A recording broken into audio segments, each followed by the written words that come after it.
All right. Hello, my friends, and welcome back to another episode of the Health Detective Podcast by Functional Diagnostic Nutrition. My name is Evan Transue, aka Detective Ev, and I will be your host for today's show, episode number 367 of the Health Detective Podcast. And talking about podcasts, our guest today is going to be speaking primarily about that. She does also have a health story, but this one is especially relevant today for the coaches out there, the FDN practitioners. You do not need to be an FDN practitioner or even considering being an FDN practitioner to benefit from this podcast today. We're going to tell you guys, though, about the art of getting on podcasts and how you can do that, because I think that's super important for those of us in the health space to learn. It's a lot harder to go out and get speaking gigs on a stage that has 300, 400 people. But you can get on a podcast where 300 or 400 people are going to listen fairly easily, and people don't realize that. So we're going to help you guys out with that because we need to share these stories with more people. We love that you guys, share your stories on this podcast if you are an FDN practitioner or one of the many holistic health-oriented individuals that have been on. But we want you to get out there in the world and do more with this. So I'm very excited for it. I want to share one thing really quick, and I gotta say this code is no longer going to work, but I'm going to share it myself real quick. I wanted to let you guys know about HICS. So this is the HICS conference. You might have heard us mention this on this podcast before. There is still some availability to get tickets for it, although the code that I have there, I apologize, is not the relevant one. It is no longer HDP 200. I actually think I can edit this live for you guys.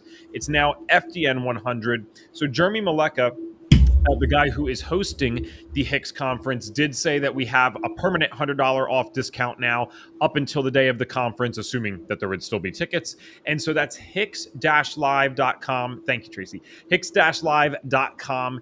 And we'd love to see you there. We have over 70 or 80 FDNs. I know 70 is the bare minimum, but 70 FDNs confirmed currently. So you'll see myself, Lucy McKellar, who's always on the Lunch and Learns with us, Dr. Aaron Gonshore, who's on the Science Matters, Brendan Vermeyer, Reed Davis, Elizabeth Gaines. So we have a massive crew coming, and we cannot wait to see you guys there. All right, I will read our guest's bio, and we will get to this today. So Victoria is the founder of the Best Podcast Guest Booking Agency, where she works with expert business owners and authors to build their brands and grow their businesses through leveraging podcast interviews. She also hosts the Best Podcast or the Best Guest Podcast, and is a co-author of the most amazing marketing book ever by Mark Schaefer and friends. I love those titles because they're simple, but those are things that stick in your head and tell you exactly what they do. So, Victoria, welcome to the show. Hi, Evan. Thanks so much for having me. Yeah, so I've had the privilege of getting to talk to Victoria before live. You guys might recognize her from our summer open house event back in June. She did a presentation for us there. And she is also the reason that I'm lucky enough to get to do some podcasts for FDN as a guest. So not here as a host, but as a guest. Recently, probably the most impressive one, just to show you how credible this person is, she got Reed Davis, the founder of FDN, on the Ancient Health podcast, which is one of the largest podcasts in the alternative health space. So I was so impressed when I saw that. We have so many leads coming through. So thank you, Victoria and Jackie. You guys rock. What we will start with today, question-wise, is I know that you didn't pick this line of work, especially with the health people, by accident. You kind of had your own health story, but what I don't know is what those conditions were. I know nothing about it. So we'll kind of start similarly to how we always do, but then quickly transition to the podcast side for those that are clicking or listening today for that reason. So Victoria, what did your health symptoms look like, and when did they begin? So I'm going to sound really old if I start giving you the year. So maybe I'll say when I was 17. When I was 17. So it was during an aerobics class. I used to be quite into fitness at that age. And about halfway through the exercise class, my heart started beating quite fast. And when I slowed down, the beats did not slow down with me. And so I sat out of the class for a bit, and it was still going at the rate it would be going, if you were full on exercising. And that actually was the beginning of, I got diagnosed with supraventricular tachycardia. So it's a fast heartbeat, basically. It's a regular fast heartbeat. it's good at 17. It's not a dangerous heartbeat, but it can be just a bit problematic. So I had trying to think how long I had to wait. I think when I was 18, I had an ablation, which is, so basically 2 parts of the heart get too close together. So the beat goes in. A doctor drew this out for me, so very helpfully. But it sort of just keeps going round. So instead of coming out, it goes round, as I understand it. So that you have this procedure done to make it a bit wider. So I took a year. I was supposed to be going to university or college. So I took a year out to have that done, have that fixed, but it didn't actually work. So I just kind of carried on. I went to university the next year, and I had about a really sort of sticky kind of 6 years with health, really, because the following summer, so I got through and everything. The following summer, our dog was run over, and he was alive, but he got trapped under a car, and the exhaust burnt into his side, and he needed operations and nursing, and he got infections. And I just tell you this, I'm not sure if it's related. The doctors weren't really sure, but we were having to stay up with him through the night, take turns to nurse him. And during that time, I got some kind of infection or virus, and I got high temperature. At first, they thought it was scarlet fever, but nobody really knew. But when my temperature, so one afternoon, my dad, trying to be helpful, he said to me, let's go for a walk. You just need a nice walk. That's going to make you feel so much better. And at that point, I was feeling sick all the time, and I had swollen glands, this high temperature. And the walk did not make me feel better. My temperature went up to 40.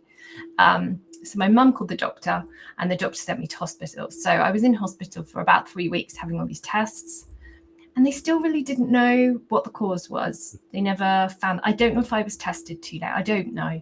But they said that I had enzymes in the liver was something that they detected, and my ESR was 120 or something. It was like way, way, way ridiculously high for inflammation, I think. Okay.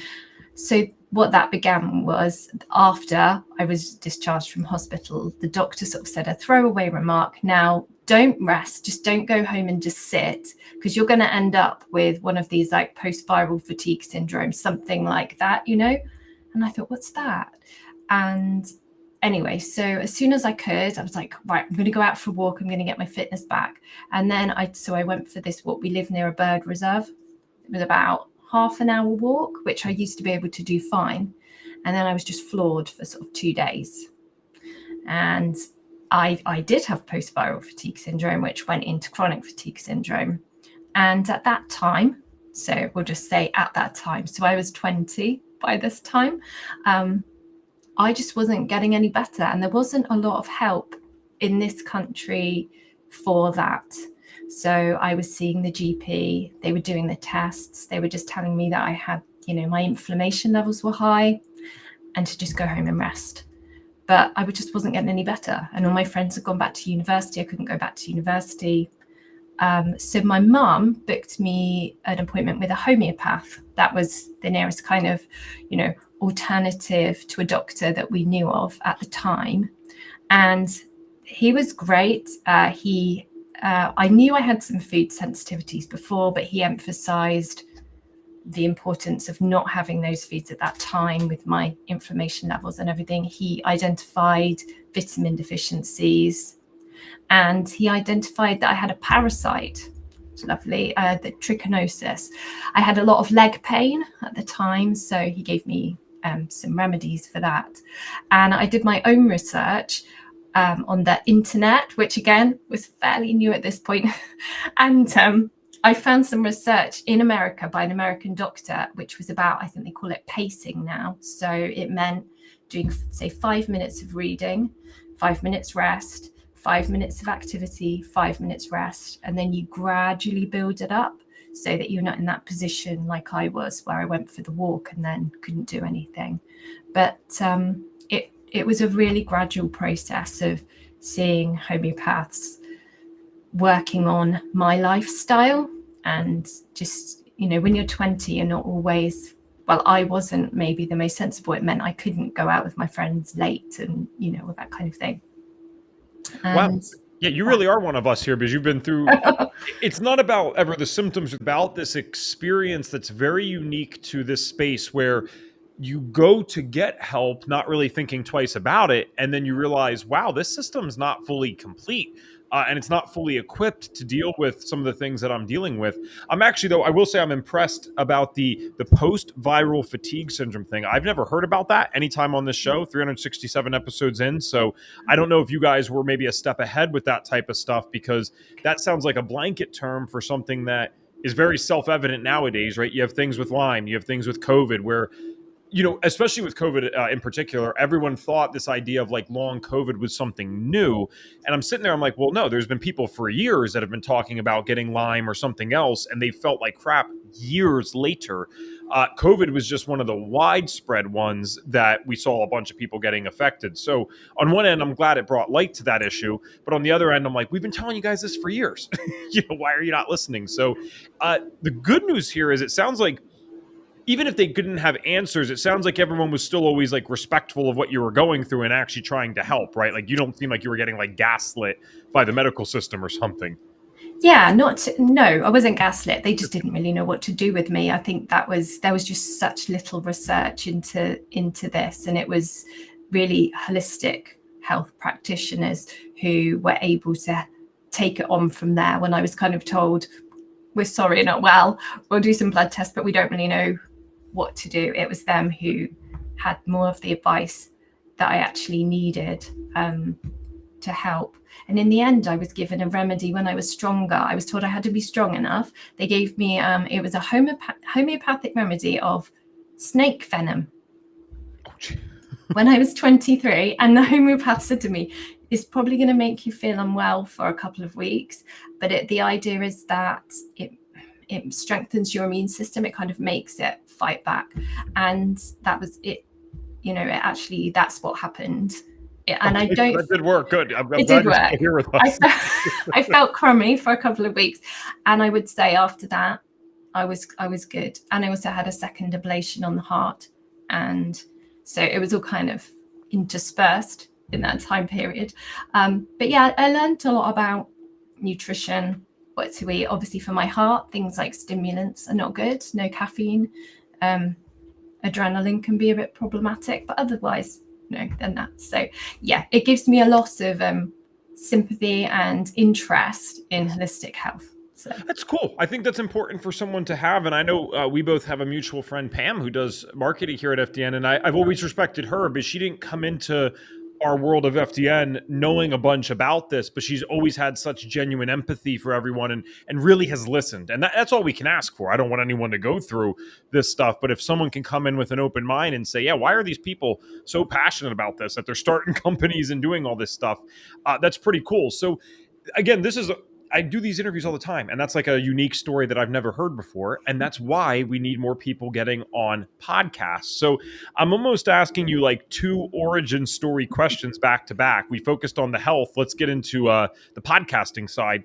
So of course, you didn't go to university to be a podcast booking agent. This must have been something creative that came to you along the way. So I'd love to know, how the heck did you get into this line of work? Because I know podcasts are so common nowadays that some listening might not even think about it. But I'm going back even 5-10 years. And, if you told someone that you were a podcast booking agent, someone might not think that that's a smart thing to do. And yet you got a ton of clients. We're using you at FDN. We love what you've done. So how did you choose to get into this line of work? Okay. So my degree that I finally finished, I did something with the Open University. Not sure if you have anything like that, but it's kind of home study. So finished it, but I studied English and American studies, actually. So always interested in America. And I thought I was going to do journalism, and that is what I started doing. So I trained as a journalist. My first jobs were in journalism, and I quickly moved. I had more of an interest in the wider communications. I was in a communications office, moved into communications and marketing.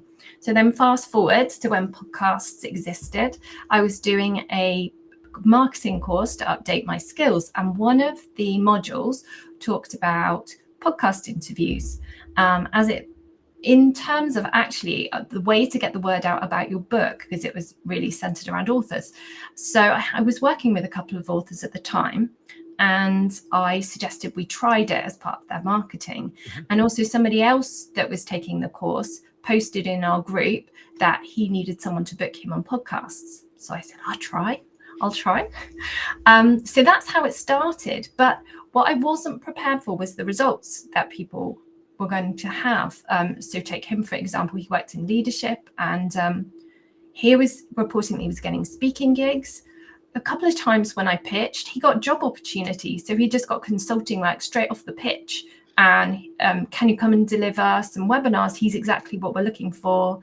He got book sales.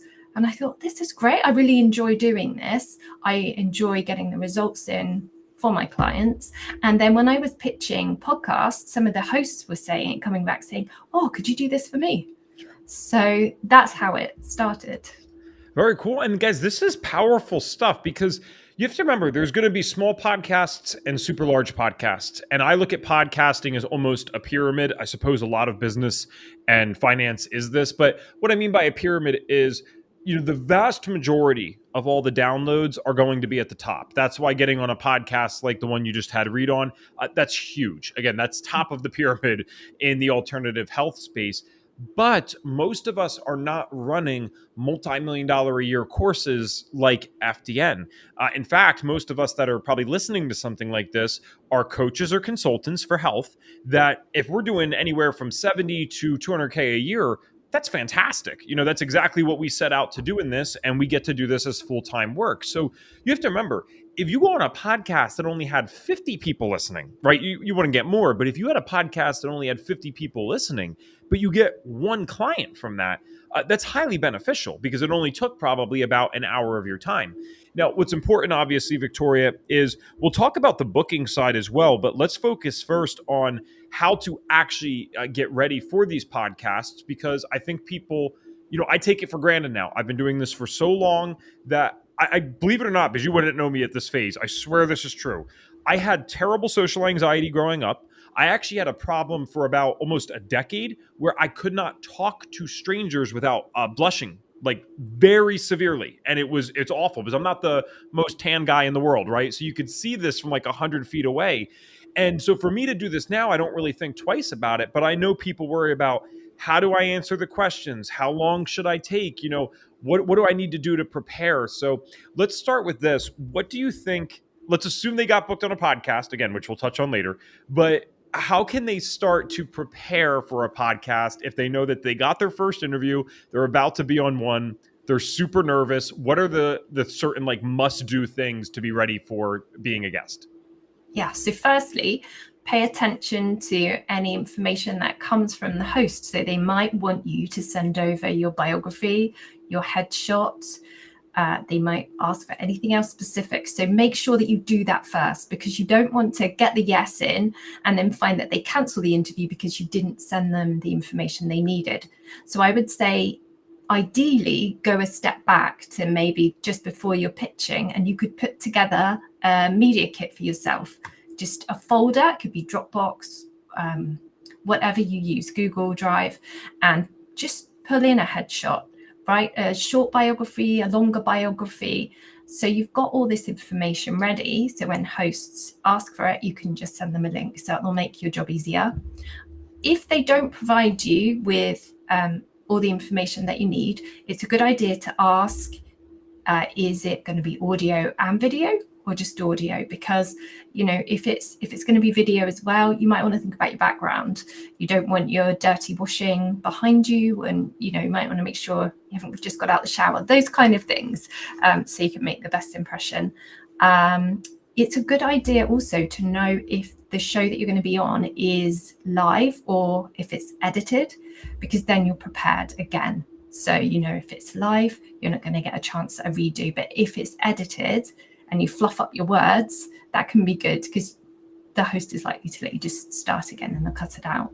So there's some good things that you can do to be prepared. Sorry, go on. Oh, no, I was just going to say, because Thankfully, for those that might have just gotten a little nervous, I would say the vast majority of podcasts are not recorded live. Most are pre-recorded and released. We did that for a variety of reasons here. So there's those of you watching right now. Hello. If you have any questions for Victoria specifically, actually, please feel free to drop them in the chat. And I'd love to prioritize your questions about mastering podcast interviews and getting booked. So please feel free to drop that in the chat. But most of them are going to be recorded. And guys, most hosts are very willing to help you out. So before we did the live thing, if someone screwed up or they said something that they didn't really like, or they didn't like the answer that they gave, yes, it does take work on my end, which is not particularly fun, but I would never want someone to go out into the world and say something that they're not comfortable with or didn't like, because I'm also thinking from a host's perspective, I'm not going to want to share, the guest is not going to want to share something if they didn't like the content, right? So we have a mutual agreement here that I want you to look as good as possible, and sound as good as possible, because then you're going to share it and we both end up winning. I would love to know if you give advice on this ever. So people get very nervous about, well, wait, what if I, don't know what questions are going to be asked? And sometimes, yes, the questions are submitted beforehand. So in that case, this question doesn't apply. But what if it's like this show where it's conversational and I say, I'm not going to tell you the questions beforehand. We're going to have it go along as we plan. Is there anything someone can do to prepare for not knowing what questions are going to be asked to them? Yeah, well, you might not have the exact questions, and I'd say the majority of the time you won't, because it's kind of a nice thing about a podcast that it is a conversation. So in your mind, don't think of it as an interview. Think of it as a conversation with one person, and try to blank out the idea that lots of people are going to be listening to it. So that can be helpful for your nerves. Also, you probably will have said what you can talk about, your kind of areas, your topics, when you pitched.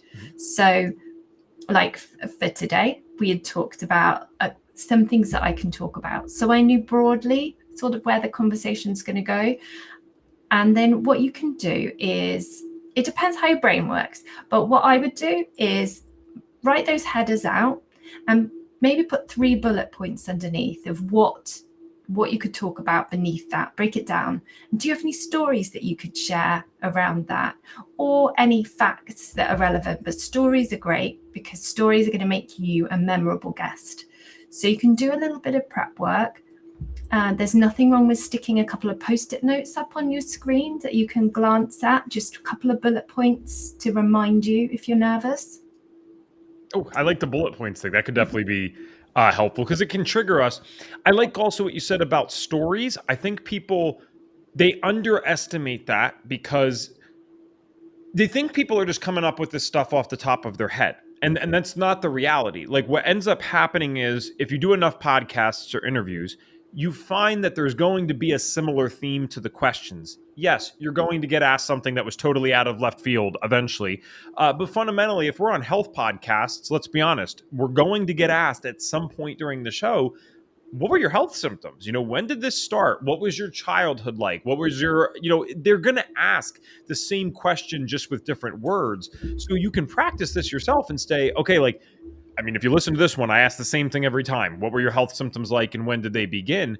You can take the answer to that question, and that would still be applicable to how did you get into this health space? Right? Those are 2 separate questions, but my answer is the same. Well, you know what? I got into the health space because I had health issues as a kid, yada, yada, yada. And, now it led me to here. So I'm still answering the person's question. I'm giving an accurate answer. It's not like I'm being a politician, right? Who just goes off the rails with it. And I have this story that is easy for me to grab. I think people, this is my opinion. You're the expert on this. I'm just contributing as a host. I don't think people should sit there and try to memorize the exact words to answers. I think that could screw you up. Or do you disagree? No, I agree with you. You just need to, it's bullet points, just keep you on track. Think through maybe your origin story. It's very common, isn't it, to be asked, why did you get into this? Tell us about your journey, that kind of thing.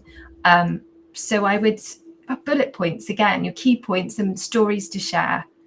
I think that's really important. And if you listen to the show, you'll get an idea of the format. You'll know, like Evan said, what he asks generally. So that can help you prepare. I was just about to say, do you recommend for people to always listen to an episode or two of the podcast that they're going to be on? Yeah, always. Because then you get to know the host, right? You would Yeah. tell within 30 seconds of listening to me, I'm not very introverted, right? So then you can know as a guest, all right, he'll kind of go back and forth if I'm not giving 20-minute answers. Similarly, I like to be respectful. If someone gives a 20-minute answer, I'll shut up. I'll never interrupt someone on this show. And the few times that I have, I can count on one hand and I apologize for it. It's usually for a specific reason. So you can get the vibe that way very easily. Victoria, another thing I think people worry about is the camera setup, the microphone, and yes, there's some due diligence, but even as I'm recording this, I mean, this is not the fanciest background in the world. For microphones and cameras, is that something to even take super seriously? Do I need to go spend $1,000 to get started? No, you don't. The good thing about podcasts is it's a really low barrier to entry. So you can get yourself something simple. There are dynamic microphones and there are the condenser microphones. There's debate over which is better. So I would say, so we work with an audio consultant and he always tells me to tell our clients to go with the dynamic microphone. Very easy, plug it in, you can get them cheap, but they are more likely to just pick up the sound of your voice rather than the surrounding noises. So it kind of depends on your environment. However, I say that, but I'm just using a Blue Yeti today and I've got it, which is a condenser microphone, but I've got it on the setting that should just pick up your voice. But it's literally like plug in and put it like that. It's not hard, but also I've got a ring light, which it's evening here, so really necessary. If you're on video, you need a little bit of that. An external camera, there's so many, but just a Logitech one will do the job. So things that are probably under $100. You can even get a kit. Amazon have them. We do actually have a guide. If anybody wants a guide, if that's useful, I can always send it over. Yeah, I don't think it's on the page I've got, but I do have some tips. So you don't have to think that you're in for spending loads of money, but it is a good idea to get those things because when you pitch podcasts, some hosts will ask you to confirm that you'll wear headphones, that you'll use an external mic. That's usually the minimum. Some might want a camera, but usually it's mic and earphones, and they can be any type that you're comfortable with. Sure. And guys, I mean, FDN's a big company. I mean, compared to the companies that most people would run as health coaches, right? So if you even go back to episode 1 or 2 of this show, you'll hear the difference in sound quality. You'll hear me talking even faster than I normally do because I'm an excitable person who does talk fast. But in the beginning, I was just nervous. So it's on like 3-4x, Victoria. It's pretty crazy. It's kind of funny looking back. So you don't have to... You just start where you're at, right? And then it's like if you're getting on more of these, there's a time and place to upgrade. Also, in my opinion, it depends on your voice and if that's a useful thing. So, I don't really have the face for radio, but I do have a voice for it. So using a microphone like this and investing, I mean, this whole setup was $500, $600 USD, but it's worth it because the way that this microphone, when I speak like this right here, the way it captures my voice sounds so much better than the Blue Yeti I started on. But I used the Blue Yeti for probably the first 200 podcasts, and I enjoyed it very much, especially if you have a room that, if you got carpet flooring, if you got couches or you got clothes there or something, that will catch a lot of that extra sound. So you don't need to go out and buy these crazy sound panels either. This is all stuff that, I mean, if you get big with this, there is a time and place probably to upgrade, but you do not need to always do that. And again, the right microphone, like this office that my wife and I have, is technically a second bedroom, but there's no bed in this yet. We haven't added a bed since we moved here. So I'm looking at a very empty room outside of this, but you don't get the echo. You can't hear that I'm in an empty room. So that's cool. Another thing I wanted to ask is about how they come across online. So we have kind of a separate process now for how we get guests at FDN for this podcast in particular. But I'm wondering, like, when you reach out to a host for your clients, they're probably, the host that is probably going to look at certain stuff. So should people be checking in on their social media pages or websites to make sure it says certain things? Because I'm imagining the host, again, is going to want to know more about the guest. They're going to search for them. So are there things that they should and shouldn't have in their social media bios and websites? I would say before you start pitching hosts, you're just going to want to review how you're showing up online. So Google yourself, see what comes up, because maybe you've got old businesses that aren't relevant anymore, perhaps old Facebook pages. Perhaps you'll also want to look at some of your posts on social media to make sure that it is creating the impression that you would want to give if a host saw it. So if not, make sure your security settings are very high. A number of hosts are going to want to connect with you on certain social media platforms before your interview, so that you can see the posts about your episode, that kind of thing. So you're going to probably want to accept some of those. So again, just make sure that you're happy with what you see. In terms of pitching, it's such a good point, because when a host receives a pitch and they don't know you, they are going to Google you. They're going to look you up. If you've got a one sheet, you might have links in there. You don't want there to be a disconnect. You don't want them to have any cause for doubt. I had a client, and she had her own podcast, and she said to me that once she was received a pitch, and this woman said that she was a speaker, and she had a quick Google of her, and she couldn't find anything about these speaking gigs that she'd done. And she said, it may be that she'd done them and she hadn't put them on her website, but I didn't have time and it caused doubt. And so I didn't want to put somebody like that in front of my audience if they weren't, if they hadn't actually done that. So make sure that whatever you send out to the host, it's mirrored in your website. Are your images of yourself, that you clearly identifiable, that kind of thing. Mm-hmm. Make sure it looks professional. If you're professional, you know what I mean. It gives the image for your brand that you want to portray, whatever that is. Right. I would also, this is a podcast in and of itself, because the SEO, the search engine optimization, right? Like, if you have a unique name, this stuff is super beneficial, because Victoria, now because of the stuff that you guys have done here with us at FDN, and yes, I do speaking outside of this, as you know, like in schools, so that helps. But if you search Evan Transue now, because I have to be aware of that, because when you want to talk about a podcast, if I reach out to a school and try to talk there, they are checking everything in your existence that you've ever posted, because they need to make sure you're safe before you come into their school and have access to their kids. That's a huge safety factor for them. So because of the podcast, though, that I've done with you guys, that's like, when you search Evan Transue, all this stuff comes up now. And thankfully, Evan Transue is not a particularly common name. It's actually kind of weird. I guess Transue's rare enough that the other two Evan Transues that do occasionally come up, they don't know me, and they probably think it's weird that I know them. But they all live within like probably an hour of my hometown, but we're not related. So if you don't have a unique name, like if your name was, my gosh, John Smith or something, and this is where I'm saying it's almost a separate podcast, that's where I'd recommend with your brand, guys, try to create an alter ego or a nickname. Like, what have I said every single episode for 367 episodes? My name is Evan Transue, aka Detective Ev. So there might be a few Evan Transues in the world. I guarantee there is only one Detective Ev. That's for sure. And so if you have like something like the best podcast guest, right? So you might be Victoria Bennion, but if you have that as well and they search that, that can come up. We've mentioned one sheet a few times on this podcast. People might be like, well, wait, what's a one sheet? What does that mean? And I'm not expecting you to be able to explain it fully, but can we just kind of give an overview, please, of what a one sheet is and what it might include? Yeah, of course. So it's a little bit like a speaker sheet. So what we do for a one sheet is an interactive PDF. So you're going to put a 200-word biography about that on there, some possible topics and either or questions that you can talk about, 3 to 5, who you are, your image, and where people can connect with you. So you could put your website, your social media, links. If you have a podcast, you can put a link to that.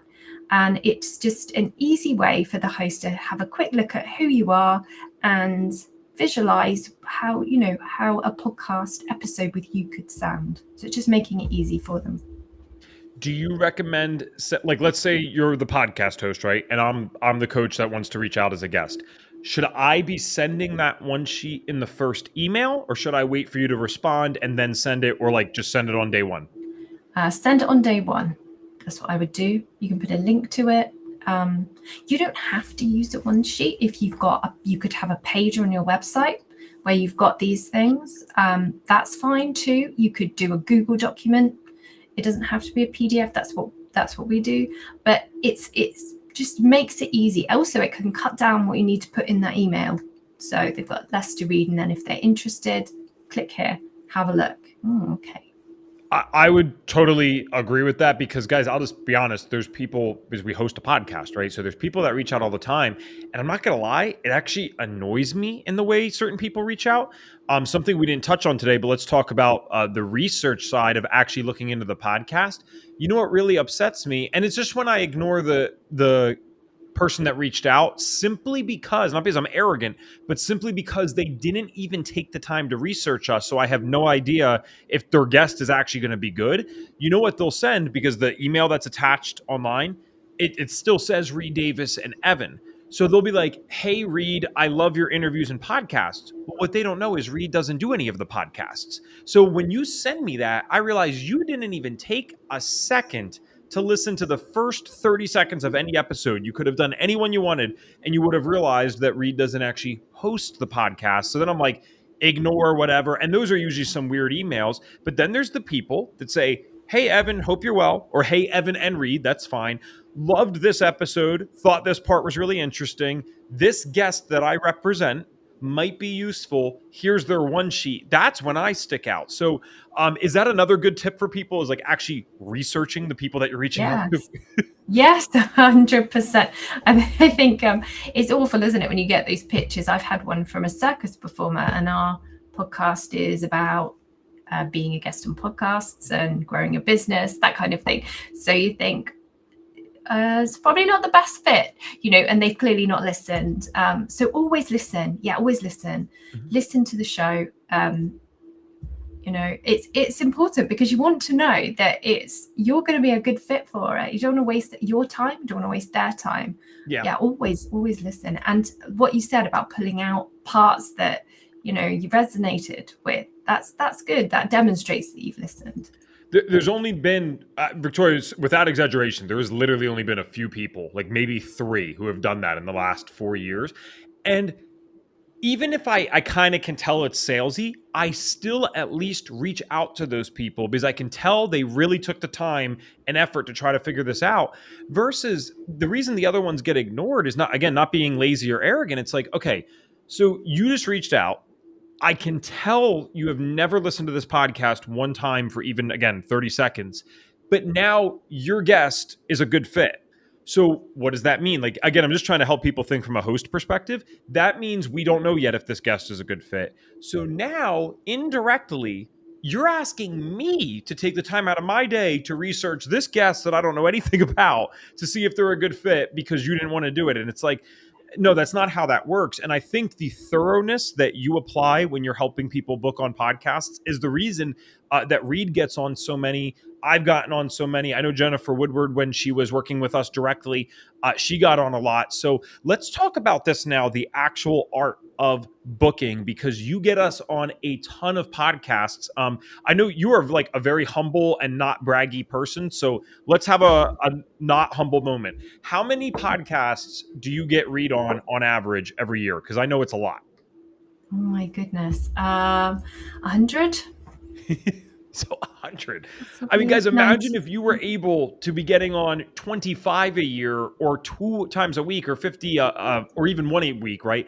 That would be life-changing for your brand when people start searching you. So let's talk about now, what do you offer people, for those that are like, I want to be on podcasts and I have the confidence to do it. I'm willing to put myself out there.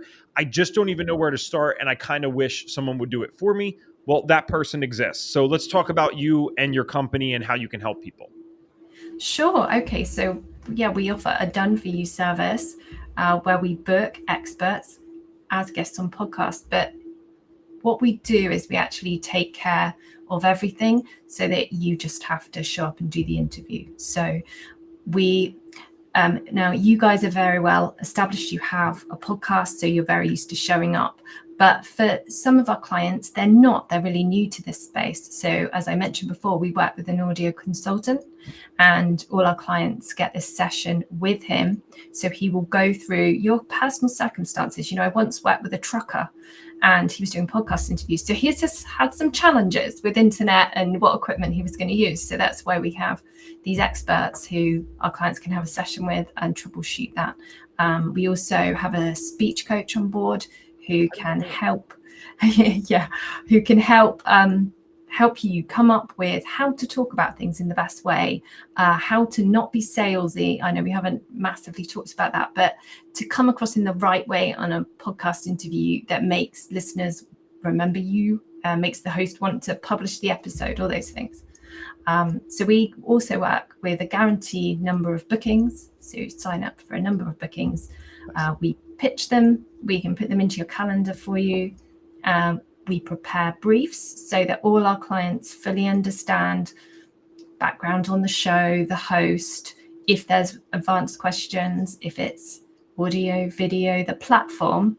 So guides to help you use the platform. We've got resources, a separate, a teachable area where we've got all supporting modules that our clients can work through if they need them on putting up, coming up with stories, understanding their goals, creating a call to action, templates, things like that. So all the details are taken care of. So our clients just have to show up to the interview.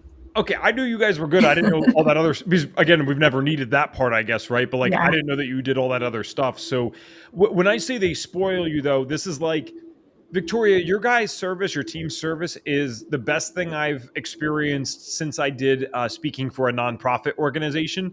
Like when I did the nonprofit, once you got through the training, which is almost like what you guys offer, it's like, all right, let's do the audio, let's do this part, let's do the teachable. And then once you're good to go, my calendar, it was the best thing ever. I would open up my phone, I'd have an email saying, yes or no, could I be at this place? Yes, I can be there. I show up to it could be for 3 months down the road. I show up to the school and I just get to do my thing. And that's exactly what I get to do with you guys. I just had a podcast yesterday and all I have to do is show up. The host already knew about me. Victoria, her teammate Jackie sent me over this brief. So I know I can take basically 5 minutes before the podcast starts and realize how many listeners we're going to get. I know what the topics are about. I know what this person's social media and website are, so I can check that out really quick. And, I usually like to take a little bit more time, but if I'm having a day where I'm just like slammed back to back and I'm like, oh my goodness, who is this person again? The stuff that you guys send over is just so clear and concise that I'm like, all right, I'm ready to go. And I get on this and I'm done. So we don't have to talk about specific pricing because I'm sure it varies for everyone, but maybe someone's listening and saying like, well, wait. Even if I could do 100 podcasts a year with you, that is way too many. I don't want to do that. So do you have services for people that maybe only want to do it once a month all the way up to like a Reed level who wants to do it 100 times a year? Yeah, absolutely. I mean, our packages start at guaranteed 6 bookings. So you can, there's something for everyone. Very cool. So where can they find you if they would like to learn more about this or consider working with you or hiring you rather to help them get on podcasts? Okay. Well, I have put together a page for your listeners with some useful resources, which I hope, which is the best guest. Oh, it's popped up. thebestguest.co.uk/health. And on this page, you can access a free Canva one sheet template that we were talking about. If you wanted to put together your own, we've got the how to be an excellent guest checklist. It could be helpful, different ways we can connect. And I've also opened up a few spots on my calendar. If anybody wants to have a quick chat, 15-minute chat about podcast guesting and just to answer any questions that you may have. Awesome. Yeah. And for those on audio, I'm sorry, I think I might have misheard it, or I don't know if you misspoke. I think verbally you said the best guest. Yeah. So no, it's all good. For those on audio, eventually it's thebestpodcastguest.co.uk/health. And guys, we'll have that in the show notes for you on audio. So just click the link below and we'll get it done. Only because we have like 5 more minutes technically in the show. It's a little out of order, but I do have one more question for you that I thought was super important. You mentioned that we did not mention the idea of not how to be salesy on these podcasts. And I think that is huge. Guys, the internet has made us all immune to this idea of like someone coming on and doing a pitch fest. Like they might actually, this is the worst part. They might have a service that we want, but the way that they presented it was so obnoxious that you're just like, I don't even want to work with this person now. And what's interesting about you that I don't know your strategy, but I'm already noticing this. You never pitched your services one time today. I actually had to ask, hey, where can people find you and stuff? Like you're not obnoxious at all. You're like the exact opposite. So is that part of the strategy? Is there more to it? Let us know. I think it's important not to be salesy. What you want is to approach each podcast interview as what value can you give to listeners? And, you know, if they like you, if they need your services, then trust that they'll connect with you. Have a good call to action, a way that you can get them into your world. And so you can let them know. So maybe they sign up to your newsletter, you could send them there. And then that way, when you've got things to sell, or they can learn more about you. So your podcast interview, the first step in your relationship with the listener. Sometimes people will be ready to buy from you, but if they're not, just have a good way of capturing them without that being salesy. Also, if you're salesy, you risk maybe the episode not being published or just turning listeners off. So add value. Yeah, that's a good point. Yeah, if you go really bad with this episode's not coming out. Like it just won't even be allowed. So that's awesome. And that's really, man, I hope people apply that to other areas of their business, not even just podcasts. If you lead with value first, guys, that is like, please write this down somewhere, because you just mark that I said it. I got it from someone else anyway, but you can mark that I said it, because that is going to be the biggest thing that separates people online in the future. People are tired of being sold. They're tired of cheesy marketing tactics. They want to know who is willing to deliver the most upfront. And for those of us that are FDNs, this is the best job, because I could come on a podcast as a guest. I could give you every tool and tip in the world, and it could help you. If you go apply it, it could work. But you know what you can't do without me? You can't use the labs and analyze them. So there's always going to be that extra thing that you would need me for eventually. I could tell you about the labs, but that doesn't mean that you're going to know how to analyze them. So it's the right thing to do, but it's also a smart marketing strategy to just give as much information as you can, help people. And then they say, well, if they could help me with all this, what's next? So I guess our normal final question for the show is what is one thing that people can do for their health? And I know you probably could help us with that, but I want to reframe the question. I want to say, if you could get people to just do one thing to actually get booked on podcasts, so they can only do one thing, and I'm sorry, I know it's a tough question, but what's like the one piece of advice that you'd give for people that are looking to get on podcasts, other than hiring you, of course? Oh, actually put yourself out there. Actually do pitch. Don't talk yourself out of it, because there's so many rewards. It can really benefit your business. I know there's so much more we could say about it, but yeah, if you're on the fence, do it. Awesome. All right. thebestpodcastguest.co.uk/health. Again, this is an FDN personal recommendation. You guys know we're very transparent on here. When we use something and we like it, we've used Victoria for, this has to be at least 2 years now? Yeah, I think we're approaching 3. Okay, Yeah. approaching 3 years now. Reed loves her. We love her. So Victoria, thank you for coming on.